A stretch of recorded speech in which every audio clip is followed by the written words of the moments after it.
Boreche,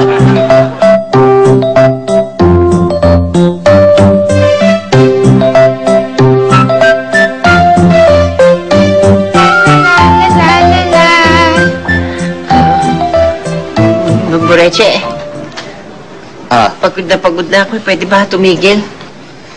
Pwede, pero tatagyakan kita sa mukha. La la la la la la la la. Boreche. Hi, kids.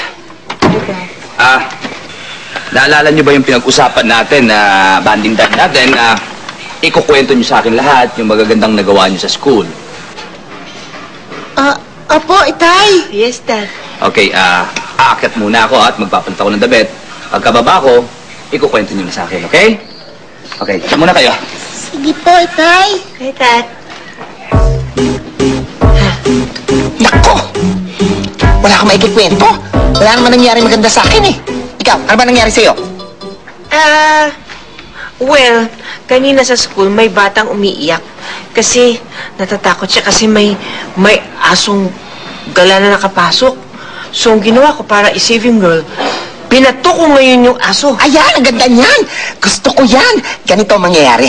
Kunyari, sa akin nangyari yan. Ha? Ba't gusto ba't-bating kita? Ha? Ako magkikwento niyan. Sa akin nangyari yan. At ikaw, wala kang kwento dahil wala kang kwenta.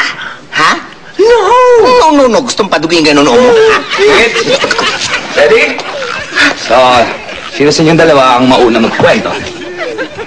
Okay, sige, pakikinggan ka namin. Boreche?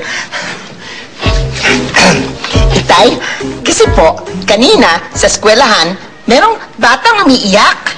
Kasi po, natatakot po siya dahil may nakapasok po na asong gala sa school. Kaya ang ginawa ko po, kumuha po ako ng malaking bato at binato ko yung aso. Niligtas ko po yung bata.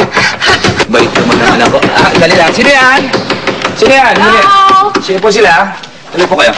Hello, good afternoon. Dito ba nakatira yung batang nagbato ng aso pero hindi naman natamaan? Yung ulo ng anak ko natamaan. Tingnan mo yung bukol, oh. Laki-laki. Boreche. Cheche, yan nga sinasabi ko sa'yo kanina eh. Ayaw mo kung ano eh. Pinatigil mo ako eh. Boreche, umakyat ka sa taas. Ngayon na. Pasensya na po kayo, kakausapin lang po na yung anak ko, ha? Umakyat ka sa taas, ngayon na. Bilis!